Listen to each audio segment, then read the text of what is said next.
All right, my name is Mr. Booth. I teach here at the Breathitt County ATC. I teach carpentry, and this is Mr. Clyburn. And we've been doing this project now for, this makes the 4th year. Yeah. And we've had really good success with it. And so we've started on our 2021-22 tiny house. Got a pretty good start on it so far. And so I'll let Mr. Clyburn introduce himself. My name's Mr. Clyburn. I've been working here at the Breathitt AT since 2006. Like Mr. Booth said, this is our 4th tiny house. And we've learned a lot. I know the kids have learned a lot over the years, and you know, me and Mr. Booth, we've learned a lot about how to streamline the process, and you know, as we learned little techniques and tricks, we pass that on to the kids, and it's just been a win-win for everybody. So this year we had $34,996 to start our tiny house with, and which is a dramatic increase from previous years, and we're very blessed to have that cushion, and so it's only going to help us as far as making our tiny house even better this year.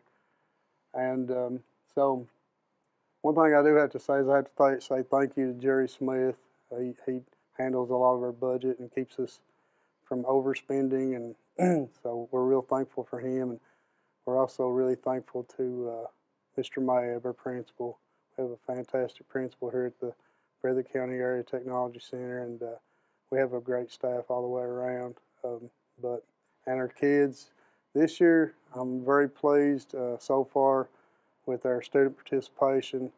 It seems like we have a fine group of kids this year, and we've already got quite a bit done so far. So would you like to add anything, Mr. Clyburn? Yeah, I think the kids this year are great. Last week we went from just a trailer covered with Advantech to we've got ceiling joists up now, and we're ready to start putting wire in the joists and moving forward with the portion of the wiring.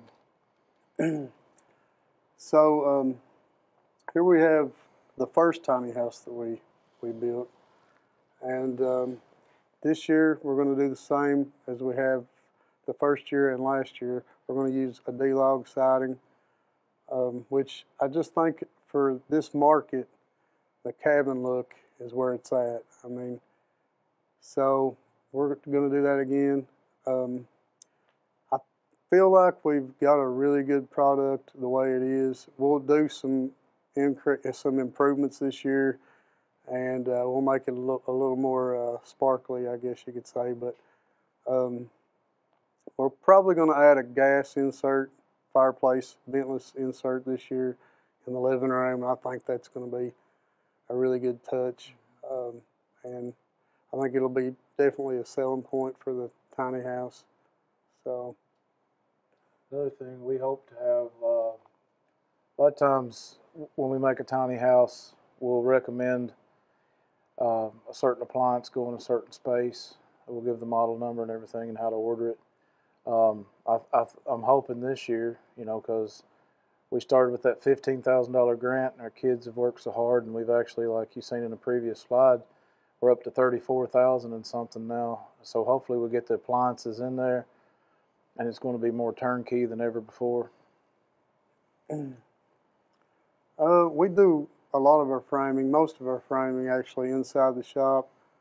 Unfortunately, we don't have the facilities to build the whole structure inside, but we do as much as possible before we take everything outside. And so we'll frame up the first floor, and then we'll and put it together and sheet it. We'll go ahead and put the ceiling joist in, or the floor joist for the second floor in, and we'll put tongue and groove on that. Then we'll build the walls for the second floor, and actually all the framing members for the roof. Once we get that complete, we'll move everything outside, and we'll put it all together. And typically at that point, within a couple of days, it's under roof, and everything's in the dry. So unfortunately this year, due to the pandemic, we won't be able to get our windows and doors until a later time, so we're going to have to make some adjustments for that. So you can see here, this is our budget estimate, and so we're very, very glad to say that our budget is a lot more flexible this year. I'm not going to go through all the details of this, but of course, a big expense is our trailer, and you know, that's probably what typically that's around a fourth of our budget is just the trailer itself. So, but this year with an excess of funding, that's not going to be near the issue. So, would you like to add anything to this, Mr. Clyburn? As you can see in this little spreadsheet here, we've got the washer dryer combo, stove, refrigerator,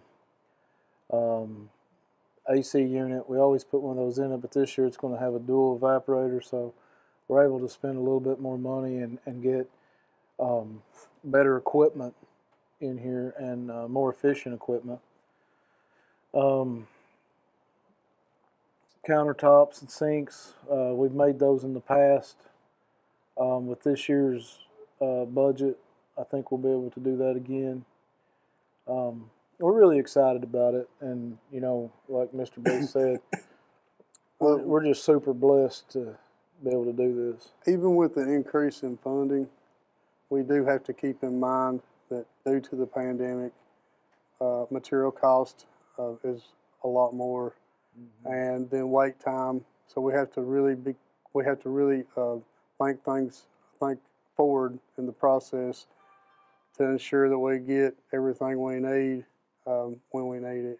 Yeah. So we found that out pretty quick with ordering the windows and the doors with the 16-week wait on the windows and doors. We normally don't order them probably maybe first part of December. I think we ordered them in January one year, and we called about them, and they said it was going to be, I think, a 16-week wait. So we went ahead and placed the order, and so they should. I don't think they're going to be really late, but we'll probably still have to maybe board up some windows or something and then work on the inside until we get those. And you can see some of our students. I think this is Connor, and he's attaching the 2x4s. There's Connor again. As you can tell, we've already got the floors. We've already got subfloor on the trailer frame, and Mr. Clyburn's class, he's already pre-wired.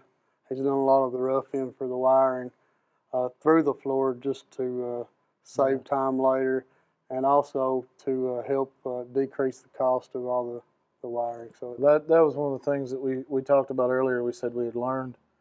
You can see some of the wires dropping out here at the bottom. But we learned that really quick. You've got 4 walls in this small structure, and you've got every circuit that you'd have in a big house. So these 4 small walls have to contain your plumbing, all your wiring, and it gets very busy very quick. So we learned that the more wires that we can put through the floor, the easier, neater, and I'd say more structurally sound.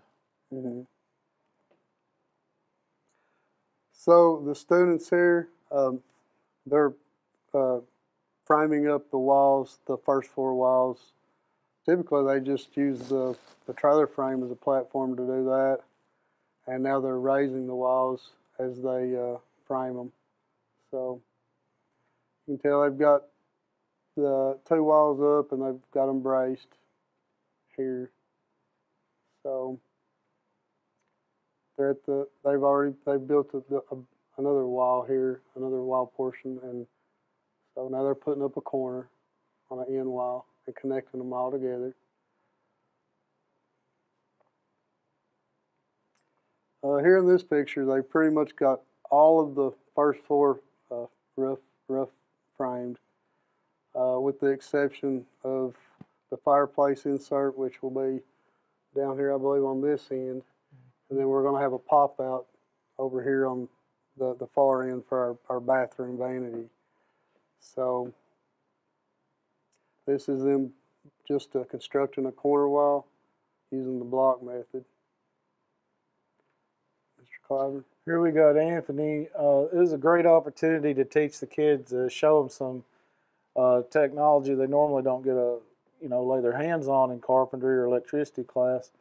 But we've got Anthony here running the plasma cutter, and what he's doing is he's making an opening here in the end of the trailer that's going to go that we're going to feed wires through, and then it's going to go up into the pop out that Mr. Booth's class will construct, and we can bring electricity to our GFCI outlets around the sink, and one circuit's even going to go on upstairs, and it's going to make it just a whole lot easier as far as pulling this wire through the walls and just speed the whole construction phase up.